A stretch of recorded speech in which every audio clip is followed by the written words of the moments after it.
مجھے بڑی حیرانگی ہوتی ہے بچوں پہ والد کو غصہ آتا کیسے ہے. بچے تو اتنی اٹریکٹیو چیز ہیں, چھوٹے بچے, دل چاہتا ہے ان کو پیار ہی کرتے رہو. میں تو اکثر لوگوں سے کہتا ہوں ہمارا تو دل ہی نہیں کرتا کہ بچے بڑے ہوں بھائی.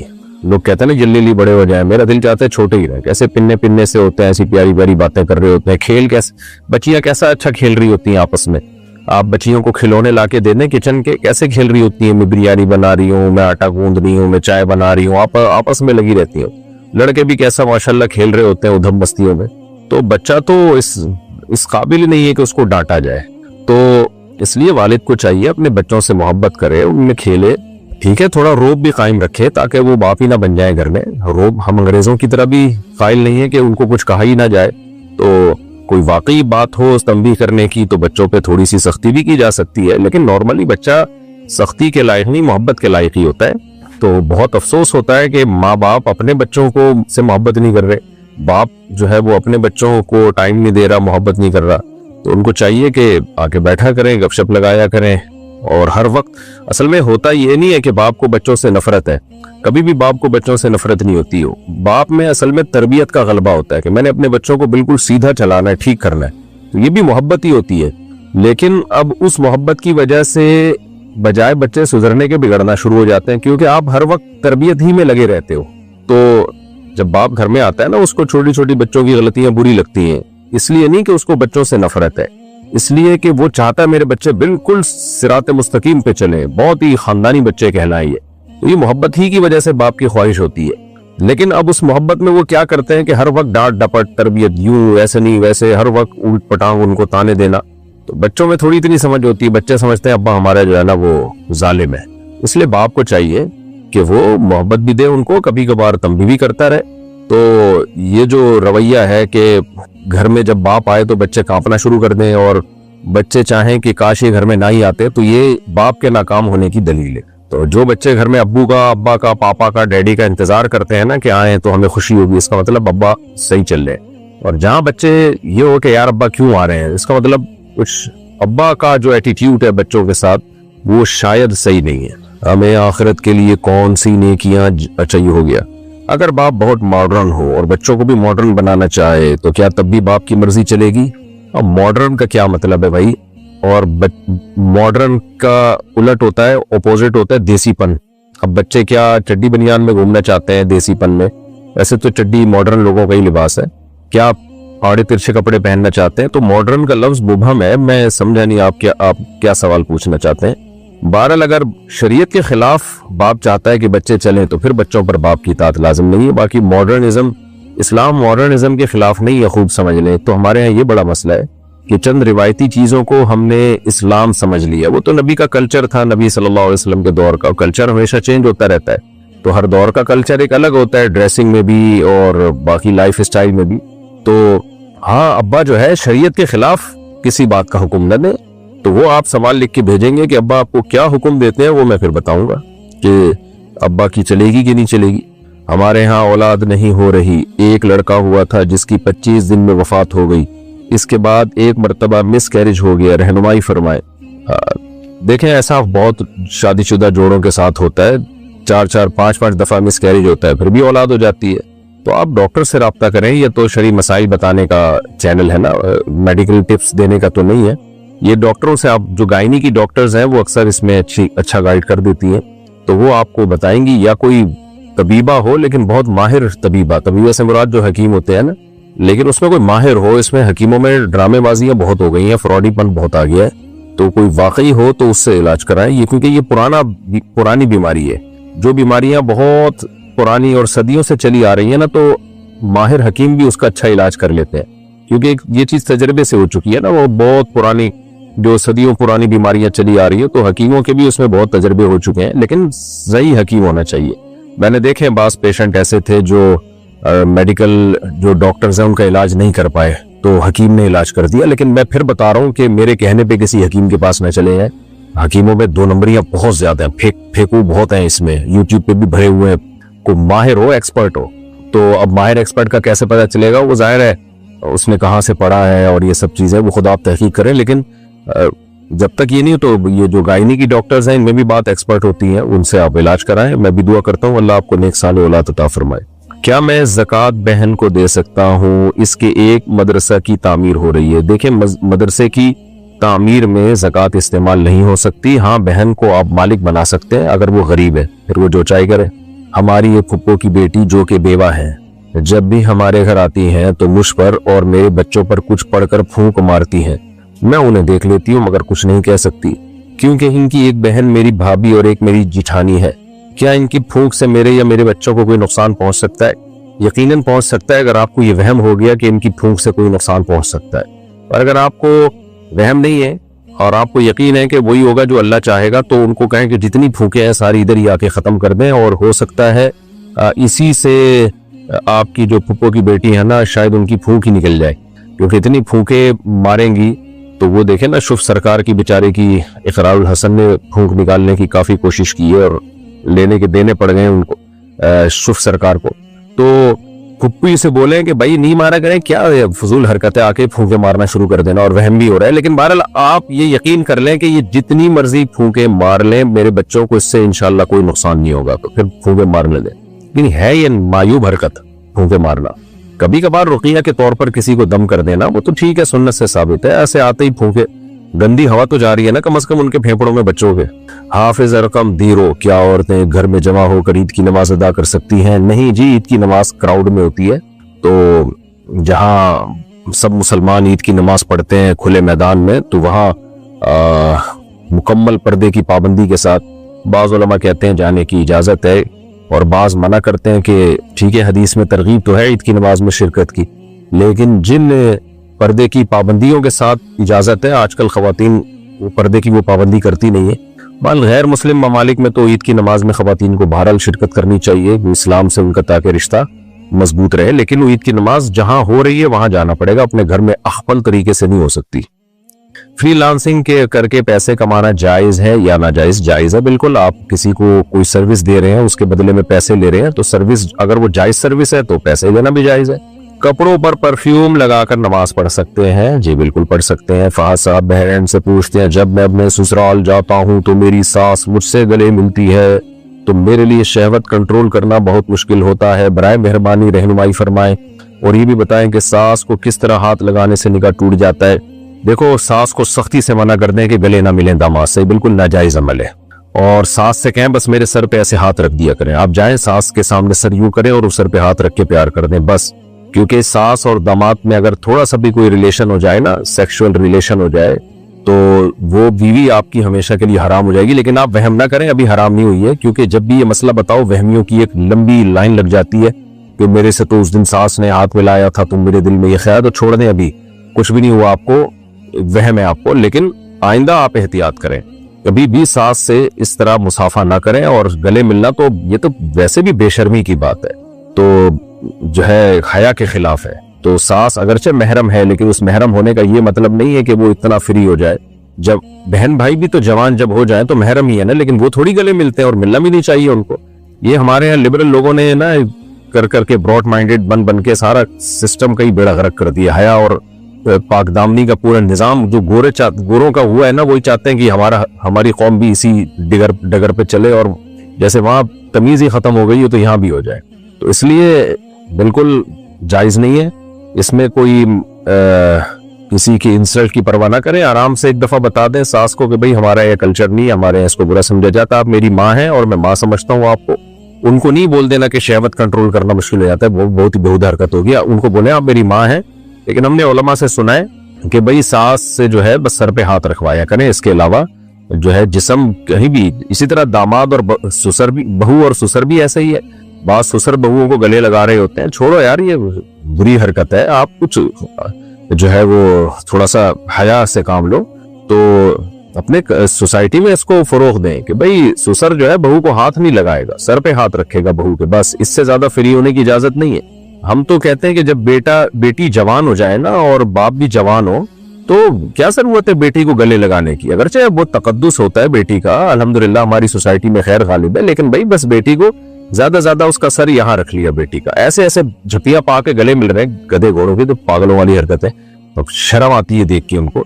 تو بیٹی جوان ہو جائے اس کا سر یہاں رکھ دیا کندھے پہ، ایسے تھپکی دی، بہت اچھی بات ہے، باپ بیٹی کی محبت ہوتی ہے، تو اس میں جو ہے وہ حیا کے بھی تو خلاف ہے. میں نہیں کہہ رہا باپ کی کوئی بیٹی پہ غلط نظر ہوتی ہے, لیکن کچھ چیزیں حیا کے بھی تو تقاضے ہوتے ہیں نا, گلے مل رہے ہوتے ہیں.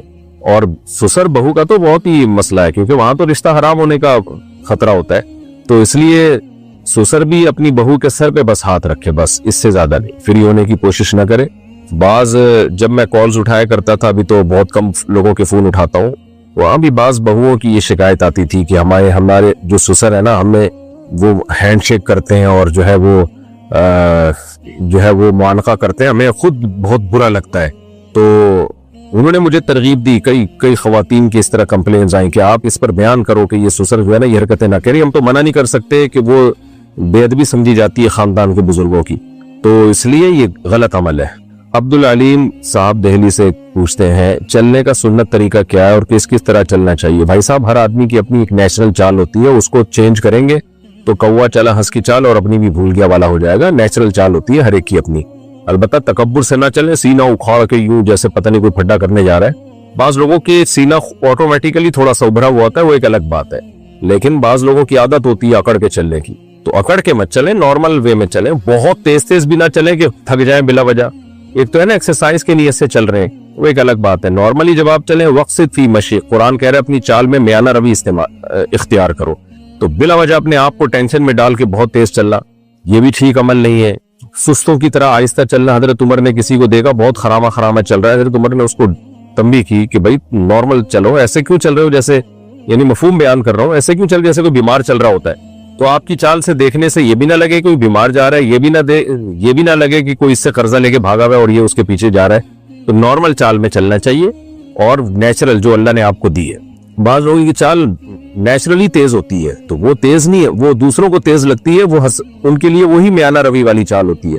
تو ہر ایک کو اللہ نے ایک الگ چال دی ہے, اس کو اسی کے مطابق چلنا چاہیے. بہت تیز نہیں, بہت ہلکا نہیں, تکبر والی چال نہیں. لا تمشی فی الارض مرحا, اللہ کہتے ہیں زمین پہ اکڑ کے مت چلو. تو روز 5 سورہ پڑھنا کیسا ہے؟ ٹھیک ہے, ویسے روز قرآن کی تلاوت کریں, الحمد سے لے کے سورہ ناس تک ایک پارہ پڑھ لیا کریں 30 دنوں میں. ایک پارہ نہیں ہوتا آدھا پڑھ لیں تاکہ 2 مہینے میں قرآن ختم ہو. وہ بھی نہیں ہوتا ایک پاؤ پڑھ لیں تاکہ 4 مہینے میں قرآن ختم ہو. تو یہ جو لوگوں نے مخصوص صورتیں بنا لی ہیں کہ فلاں دن یہ صورت فلاں دن یہ, اس سے بہتر یہی ہے کہ پورا قرآن پڑھا کریں, پورا قرآن ختم کیا کریں. لڈو میں ڈائس یعنی چھلکا استعمال ہوتا ہے, اور میری پتہ نہیں چھکا استعمال ہوتا ہے, یہ کیا ہے بھائی؟ اور میری معلومات کے مطابق حدیث میں, اچھا لڈو کہہ رہا ہوں میں, لڈو میں ڈائس یعنی چھکا استعمال ہوتا ہے. میری معلومات کے مطابق حدیث میں ڈائس والے کھیلوں کی ممانعت آئی ہے. اگر میری معلومات غلط ہے تو تصحیح فرما دے. دیکھیں نبی صلی اللہ علیہ وسلم سے جو اس طرح کے کھیلوں کی ممانعت آئی ہے, تو مجھے ان حدیثوں کی پوری تحقیق تو نہیں ہے کہ صحیح حدیث ہے یا ضعیف حدیث ہے, لیکن ایک کامن اصول فقہاء نے بیان کیا قرآن و سنت کو سامنے رکھ کر کہ وہ کھیل جن میں آپ کا دماغ استعمال ہوتا ہے, دماغ تھکتا ہے, وہ جائز نہیں ہے. جیسے شطرنج ہے, اس میں آپ کا دماغ استعمال ہوتا ہے, وہ اس لیے جائز نہیں ہے کہ والذین هم عن اللغو معرضون, لغویات سے ہمیں بچنے کا حکم ہے. لغویات اس کام کو کہتے ہیں جس میں نہ دین کا فائدہ نہ آخرت کا فائدہ. تو کھیل کا تو بنیادی مقصد ہوتا ہے دماغ کو تفریح دینا. تبھی حدیث میں آتا ہے کل لہو باطل, ہر کھیل باطل ہے سوائے 3 کھیلوں کے. وہ 3 کھیل وہی ہیں جن میں دماغ فریش ہوتا ہے آپ کا, اس کے سوسائٹی پہ کوئی اچھے اثرات مرتب ہوتے ہیں. تو شطرنج کھیلنے میں کوئی اچھے اثرات مرتب نہیں ہوتے. آپ کو چاہیے تھا آپ کھیل کود کے دماغ کو فریش کرتے, پھر دماغ مفید کاموں میں استعمال کرتے. آپ نے دماغ ہی بیکار کام میں کھپا دیا, تو اب بچے گا کیا آپ کے پاس؟ تو کھیل کا تو مقصد ہے تاکہ آپ کھیلوں کو کھیلیں اور تاکہ دماغ فریش ہو اور دماغ کو مفید کاموں میں خرچ کریں. دماغ ہی کو آپ نے اس میں خرچ کر دیا تو پھر وہ دماغ تو کسی کام کا رہا نہیں. تو اس وجہ سے بھی شطرنج جو ہے نا ناجائز ہے. البتہ ان لوگوں کے لیے شطرنج کھیلنے کی گنجائش ہے جن کو دشمن کی چالیں سیکھنی ہو, جیسے فوج کے کوئی بڑے لوگ ہوتے ہیں. تو امام شافعی سے منقول ہے کہ جو جنگی چالیں سیکھنے کے لیے شطرنج کھیلے گا, جنگی کمانڈر ہے, تاکہ اس کو دشمن کی چالیں, اس کا دماغ کھل جائے اور دشمن کی چالیں سمجھنا اس کو آ جائیں. تو اگر کوئی سمجھتا ہے کہ یہ اس کھیل میں اس کو یہ فائدہ ہوگا تو پھر اس کے لیے جائز ہے. تو لڈو میں چونکہ دماغ فریش ہی ہوتا ہے, دماغ تھکتا نہیں ہے, تو اس لیے لڈو اس اصول کے مطابق جائز ہے, چاہے اس میں چھکا بھی کیوں نہ ہو, اس سے کوئی فرق نہیں پڑتا. چھکا تو وہاں سے ایک آلہ ہے, 4 آ رہا ہے, 3 آ رہا ہے, 6 آ رہا ہے, تو اس میں کوئی دماغ آپ کا تھکتا نہیں ہے, بلکہ آپ تھوڑا سا فریش ہو جاتے ہیں. خاص طور پہ گھر میں بیوی بچوں کے ساتھ کھیلیں گے تو شاید اس بہانے تعلقات بھی اچھے ہو جائیں. ہماری بہن شادی سے منع کر رہی ہے, آگے بھی شادی کا ارادہ نہیں ہے, اور ہمارے ابو کی ریٹائرمنٹ کی عمر قریب ہے, ہم کیا کریں؟ بہن کو سمجھائیں, کیونکہ یہ لڑکیاں حماقت اور بیوقوفی میں شادی سے منع کرتی ہیں، بعد میں جب دھکے کھاتی ہیں نا، رلتی ہیں، ان کی عزتوں سے کھیلا جاتا ہے اور بڑھاپا آنے لگتا ہے، تنہائیوں کا شکار ہوتی ہیں، بھائی اپنی زندگیوں میں مشغول ہوتے ہیں اپنی بیویوں کے ساتھ، تو پھر یہ بہت بڑی ٹینشن بنتی ہے سوسائٹی کے لیے، اور پھر یہ رشتے کشکول لے کے تلاش کرتی ہیں، ملتے نہیں ہیں ان کو رشتے۔ تو اس لیے میں آپ کی سسٹر کو، آپ کی بہن کو اپنی بہن سمجھ کے نصیحت کروں گا، وصیت کروں گا کہ یہ ڈھیٹ پنا آپ چھوڑ دیں، اپنے پر، اپنے ماں باپ پر، اپنے بھائیوں پر رحم کریں آپ، کیونکہ بعد میں پھر انہوں نے ہی سنبھالنا ہوتا ہے۔ یہ جو لبرل لوگوں نے کہا دیا نا جاب کریں جاب کریں، یہ حل نہیں ہے، یہ فطرت نہیں ہے۔ بہت ساری جاب کرنے والی خواتین بھی ہم نے دیکھی ہیں، زندگی رل جاتی ہیں، بڑے بڑے عہدوں پر ہوتی ہیں، بہت پیسہ کمایا، لیکن بڑھاپے میں رل جاتی ہے ان کی زندگی، کوئی پوچھنے والا نہیں ہوتا، منہ سے رال ٹپک رہی ہوتی ہے، کوئی صاف کرنے والا نہیں ہوتا، اور احساس کمتری میں، تنہائی میں الگ جاتی ہے۔ اس سے وہ غریب خاتون اچھی ہے جس کے بیٹے بیٹیاں ہوں اور وہ اپنے بچوں میں لائف کو اس غربت میں بھی انجوائے کر رہی ہوتی ہے زیادہ۔ تو یہ جو ہے نا انسان کی فطرت ہے کہ اس کو افراد چاہیے، تو اللہ تعالیٰ نے عورت کو افراد کیسے دی؟ ان کی اولاد کی صورت میں، تو اس لیے نکاح کر رہے ہیں، ان کو میں بھی نصیحت کرتا ہوں، آپ بھی سمجھائیں، اور کوئی اچھا رشتہ بھی تلاش کریں۔ ہو سکتا ہے آڑے ترچے آ رہے ہوں اس لیے نہیں کر رہی ہوں، بعض دفعہ رشتے ہی آڑے ترچے ہوتے ہیں، وہ کہتی ہے اس سے تو میں ایسے ہی ٹھیک ہوں بغیر شادی کی، کوئی اچھا رشتہ تلاش کر لیں ان کے لیے، لیکن ان کو فورس کریں، فورس کا مطلب مینٹلی ان کو فورس کریں، یہ نہیں کہ آپ کو مار دھاڑ شروع کر دیں، ان کو سمجھائیں بٹھا کے۔ میرے اکاؤنٹ میں سود کی رقم آ گئی ہے اور میں اسے استعمال نہیں کرنا چاہتی، تو میں اسے صدقہ کروں گی یا خیرات؟ آپ اسے نکال کے بلا ثواب، یعنی بلا نیت ثواب کی نیت کے بغیر آپ اس کو صدقہ کر دیں، رکھے نہیں اکاؤنٹ میں۔ ہمارا کام یہ ہے کہ ہمیں یہ بتانا ہوتا ہے کہ اسٹاک مارکیٹ میں شیئر کب اوپر جائیں گے اور کب نیچے، اس کام کی کمائی حلال ہے؟ حلال ہے جی۔ سندل صابن پر ہاتھی کی تصویر بنی ہوئی ہوتی ہے، اس کا استعمال جائز ہے؟ نہیں جائز ہے۔ صابن پہ جب تصویر بنی ہوتی ہے تو استعمال سے وہ تصویر ختم ہو جاتی ہے، تو ویسے صابن کا استعمال تو کریں تاکہ وہ تصویر ختم ہو۔ خیر یہ تو میں ایک ویسی بات کر رہا ہوں، تو تصویر جب موضع اہانت میں ہو نا، اہانت کا مطلب ہوتا ہے کہ وہ تعظیم نہیں ہو رہی اس کی، تو پھر اس تصویر میں تخفیف ہے شریعت میں، یعنی اس کے حکام اس طرح نہیں ہے، جیسے دیوار پہ جو جاندار کی چیزوں کی تصویریں لٹکی ہوئی ہوتی ہے نا، ان کی حیثیت الگ ہے۔ تو صابن پہ تصویر ہے تو کوئی حرج نہیں ہے اس کے استعمال کرنے میں، البتہ اس تصویر کو بنانے والی کمپنی کو چاہیے کہ نہ بنائے تصویر سازی بہرحال ناجائز حرام ہے۔ بلال منیار انڈیا، اللہ میاں کہنا کیسا ہے؟ کہ ٹھیک ہے بھئی، اللہ کے ساتھ جب میاں کی نسبت کی جاتی ہے تو اس سے اللہ کی تعظیم مراد ہوتی ہے، کوئی حرج نہیں ہے اس میں۔ اللہ کا کلام مخلوق نہیں ہے، اس کا کیا مطلب ہے؟ اس کا مطلب یہ ہے کہ دیکھیں، جو جس کی صفات ہوتی ہے نا وہ مخلوق نہیں ہوتی، وہ مخلوق ہمیشہ بعد میں پیدا ہوئی ہے، مخلوق کہتے ہیں جس کو بنایا جائے، حادث ہوتی ہے، اور اللہ کی تمام تر صفات جب سے اللہ ہے اسی وقت سے اللہ اپنی صفات کے ساتھ ہے، تو اللہ چونکہ ہمیشہ سے ہے لہذا اس کی صفات بھی ہمیشہ سے ہے۔ تو کسی بھی شخص کا کلام جو ہے نا وہ اس کی صفت ہوتی ہے، جیسے رحمت ہے، غضب ہے، یہ ساری صفات جب سے میں ہوں میرے ساتھ ہیں یہ صفات، تو اللہ بھی جب سے ہے تو اس کی صفات بھی ہمیشہ سے ہیں۔ تو اللہ کا جو کلام ہے، چاہے وہ تورات کی صورت میں ہو، انجیل کی صورت میں ہو، قرآن کی صورت میں ہو، جو اصل کلام ہے نا اللہ کا وہ ہمیشہ اللہ کے ساتھ ہے، تو اس لیے وہ مخلوق نہیں ہے بلکہ اللہ کی وہ صفت ہے۔ ہاں جب وہ صفت ہم نے اس کلام کو اپنے قلم سے لکھا اور کتابوں میں محفوظ کیا تو وہ پھر مخلوق ہے، لیکن جو اصل کلام ہے جو اللہ کی ذات سے نکلا ہے، بلا کیفیت، کلام اللہ بدا منہ بلا کیفیت، اللہ سے ظاہر ہوا ہے جس کی کیفیت ہمیں معلوم نہیں ہے، تو وہ ہمیشہ سے ہے۔ آپ کو ان پیچیدہ عقیدوں میں جانے کی ضرورت نہیں ہے، انسان کے بچے بن کے جیسے چل رہے ہیں نارمل لائف گزاریں، کچھ چیزیں علماء کے لیے رکھا کریں، عوام کو اتنی زیادہ ڈیپتھ میں نہیں جانا چاہیے، بیسک جو بنیادی عقائد ہیں بس ان کی طرف توجہ دیں۔ آمنت باللہ وملائکتہ وکتبہ ورسلہ والیوم الآخر والقدر خیرہ وشرہ من اللہ تعالی والبعث بعد الموت، یہ بیسک عقیدے، ان کو فوکس کریں۔ عدنان